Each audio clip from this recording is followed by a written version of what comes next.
Mulane saiki sampean karek sithik dadi wong sing gharib ngaji ki sarang-arang, sampean gelem mau ngaji sing tenan. Den bisa amat gitu nggih. Ada seorang wali doa di depan Rasulullah itu gini, ya Allah, jenengan punya dua pilihan. Jika jenengan menjadikan saya orang soleh, surra habibuka, maka kekasihmu ini akan senang. Dan yang susah itu musuh kamu, yaitu iblis, musuh engkau. Tapi jika engkau ingin saya ini dolim, jadi orang dolim, yang susah itu kekasihmu, yaitu Nabi Muhammad SAW, yang senang musuhmu, yaitu iblis. Mohon jenengan milih mawon, nyenang no nyenang no kekasihmu, apa nyenang no musuhmu gitu kira-kira. Ya sudah kan Allah tidak punya pilihan. Mana mungkin Allah ingin menyusahkan kekasihnya, yaitu kanjeng Nabi Muhammad SAW. Sama, semua ulama tidak ingin umatnya Nabi matu khinal maksiyah, mati dalam keadaan maksiat. Maka kita berusaha semaksimal mungkin. Semoga mereka tobat. Semua Quran itu la'allahum yarji'un, la'allahum yantahun. Diharapkan mereka Allah yang Tuhan saja, yang al-ghaniyul mutlak, Allah yang al-jabbar al-qahhar saja sama orang-orang yang asrafu ala anfusi masih dipanggil-panggil wa anibu ila rabbikum wa aslimu lah. Allah yang Tuhan saja memanggil yang sedang di luar dipanggil masuk. Masa kita gara-gara soleh yang over, yang sudah di dalam mau dikeluarin? Itu kan apa-apaan itu. Makanya ini pasti tak dukung Islam Wasatiyah ini. Jadi saya dukung itu bihujjatin, bukan karena saya hormat Pak Kores orang sepuh, itu enggak. Memang bihujjatin. Kalau soal dukung karena orang sepuh itu etika, apa? Etika. Tentu saya lakukan itu, pasti saya lakukan karena itu etika. Tapi lebih dari itu karena bihujjatin wadihah, bihujjatin bayyinah. Memang logikanya seperti itu. Allah yang Tuhan saja selalu memanggil yang luar dimasukkan ke dalam. Masa yang sudah di dalam dikeluarin? Makanya kitab Ithaf, kitabnya Sayyid Zabidi itu, Sayyid Murtado Az-Zabidi, itu bab takfir, itu beliau ngeritik entek ngamek corong Jawa sampai sekian kuras.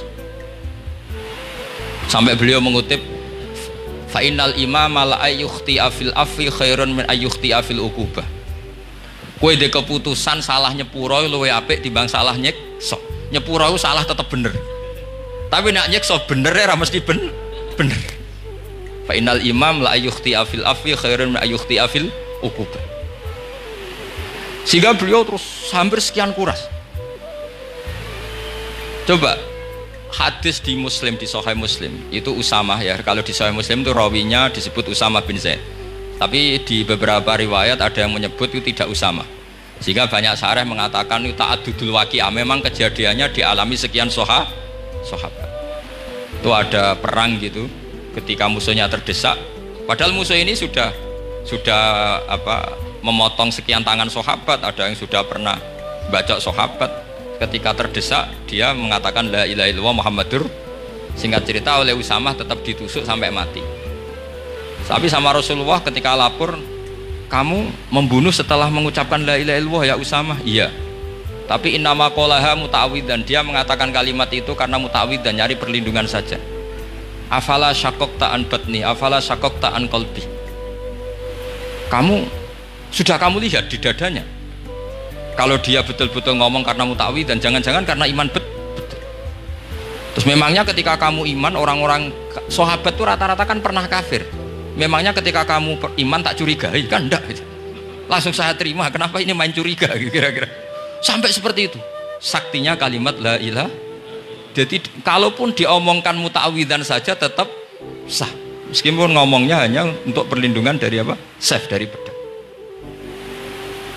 Malah ada riwayat lain yang menyebutkan itu udah Usamah di tafsir Qurtubi itu yang ya ayyuhalladzina amanu idza darabtum fi sabilillahi napa fatabayyanu wa la taqulu liman alqa ilaikumus salama lasta mu'mina. Itu kalau di riwayat Qurtubi lebih ekstrim lagi.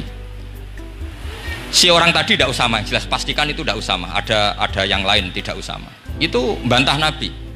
Ya Rasulullah, andaikan belah dadanya orang itu saya belah, apakah kemudian saya tahu apa yang ada di hatinya? Jadi Nabi jadi dibantah. Ya rodok khawarid. Jadi Nabi masih dibantah. Kata Nabi, ya enggak, kamu tetap enggak tahu apa yang ada di hatinya. Loh, terus masalahnya apa? Masalahnya begini, setelah kamu belah dadanya, kamu tetap nggak tahu hatinya kan. Fala anta ta'lamu ma fi qalbi wala anta tusaddiqu ma fi lisani. Jadi kowe udah di wong kacau. Ngerti hatinya yang enggak, percaya lisannya juga enggak. Kan enggak ada hujah yang kamu ambil. Harusnya kata Nabi profesional dong. Nak roh hati ini rujukannya lisan. Lah ini enggak, hatinya kamu enggak tahu, lisannya enggak kamu percaya, langsung kamu pakai itu apa?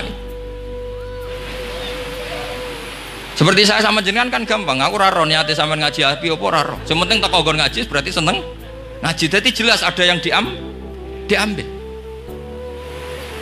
Makanya semenjak itu para ulama rata-rata itu hampir semuanya itu Islamnya wasatiyah. Karena ciri khas agama ini adalah wallahu yad'u ila daris salam. Selalu memanggil-manggil supaya orang masuk. Enggak ada ayat wallahu yukhriju min daris salam, itu enggak ada. Allah mengusir orang min daris, enggak ada. Nah, kalau sampean salahnya orang yang dicintai kayak Nabi Adam, nasib sampean. Nabi Adam itu salah karena makan apa sajaratil khuldi. Kata cerita-cerita gitulah. Nanti bisa diperdebatkan. Sajaratil khuldi itu nama larangan, itu nama salah sebetulnya. Nanti tanya Pak Kures, itu kan sebenarnya gini. Istilah khuldin itu bahasa setan. Hal adulluka ala sajaratul khuldi wa mulki la yabla. Jadi iblis itu goda Adam, kamu ingin mangan pohon keabadian. Jadi kalau kita mengistilahkan sajaratul khuldi berarti mengesahkan istilah yang dipilih setan. Jadi masalah. Makanya saya enggak pokoknya anut-anut umumnya wong muni sajaratul khuldi ya ikut sajaratul khuldi, tapi ini sebetulnya bahasa yang dipakai setan. Singkat cerita Nabi Adam itu akhirnya makan tapi tidak banyak, makanya sebagian aja diredaksikan dzaqo itu ngicipi. Makanya ada akala, berarti zauk juga disebut aklu, tapi aklu yang sedikit disebut zauk atau dzaqo. Nah, ketika makan itu Allah duka, tapi duka be orang yang dicintai, diwarai. Cung Adam, kowe tak warai donga supaya tak sepuro. Jadi kaya anak apa minggat wong disayang, disangoni minggatlah tak sangon. Makanya waj'al sayyiati man ahbabta. Disangoni fatalaqa adamu min rabbi kalimatin fataba alaih. Makanya saya kalau baca ayat itu cek enak itu sangoni. Maca iki cung ya engko ben. Jadi minggat digani HP mbek dhuwit engko nek wis kepen mulai ya semulai. Makanya itu jadi Quran itu luar biasa. Akhirnya Nabi Adam ya benar diusir tapi sudah bawa bekal diwarai mbek pangeran. Nah ternyata apa? Maksiatu Adam itu maksiatu mu'azzimin, maksiatnya orang yang sangat menghormati Allah. Jadi kalau kamu ingin jadi wali itu pertama harus kamu berstatus al-mu'azzim, al-musabbih. Ternyata kata kuncinya gini, kata tafsir Ibnu Katsir ini. Waqo sama huma inni lakuma laminan nasihin. Saya ini kan muridnya Mbah Maimun, muridnya bapak saya. Kan gak kebayang orang pakai namanya Allah kemudian dusta. Jadi Nabi Adam dirayu setan kayak apa itu gak pernah tertarik. Gak pernah tertarik.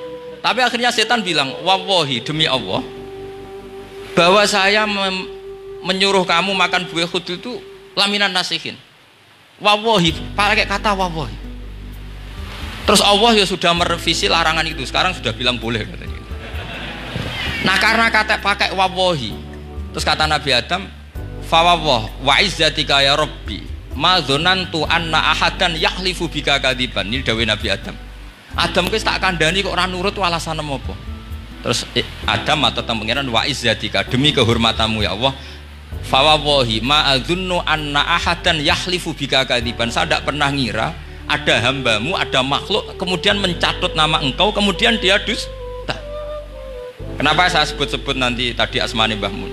Andai kan saya punya teman biasa bodoni saya, biasa bodoni saya, nipu saya, terus bilang gini, Gus Mbak jenengan ditimbali Mbah Mun, dan dia sumpah, kira-kira tak pikir apa enggak? Enggak, pasti saya langsung meskipun ya dibodoni. Karena saking wibawanya Mbah Mun sehingga saya enggak ngecek lagi orang ini bohong apa tidak.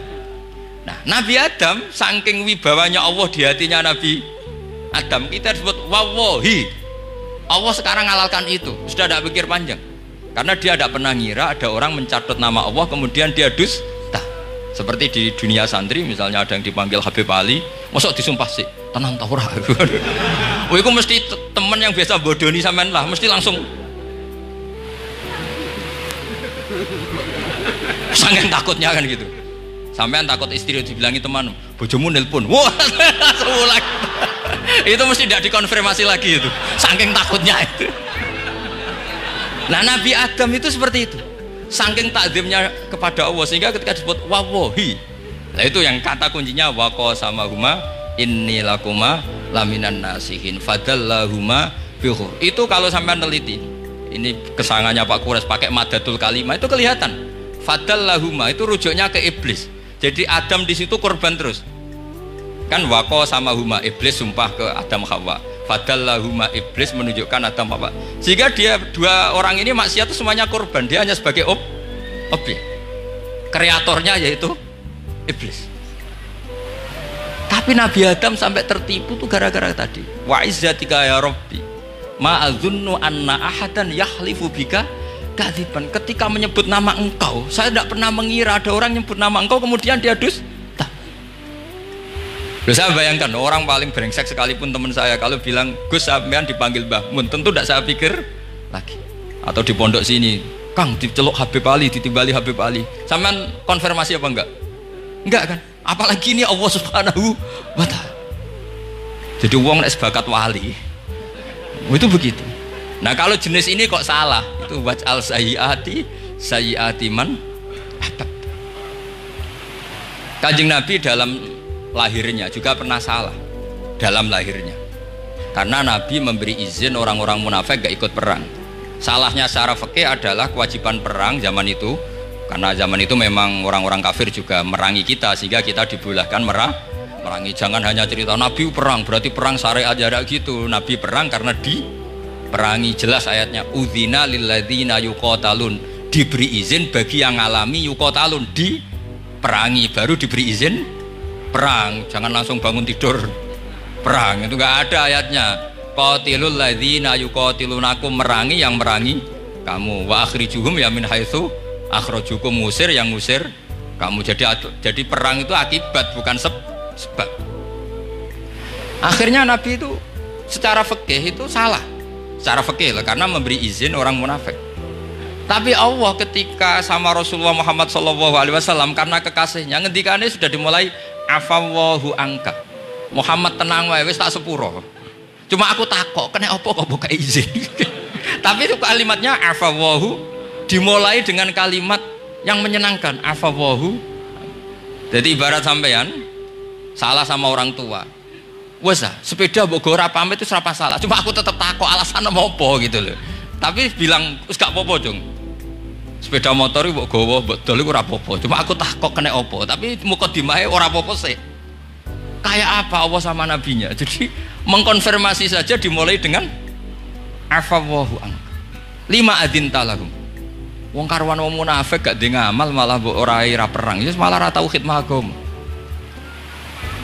Jadi makanya terus orang-orang soleh kalau berdoa apa? Waj'al sayyiati man ahbab. Ya Allah, jadikan kesalahan saya adalah kesalahan orang yang kau cintai.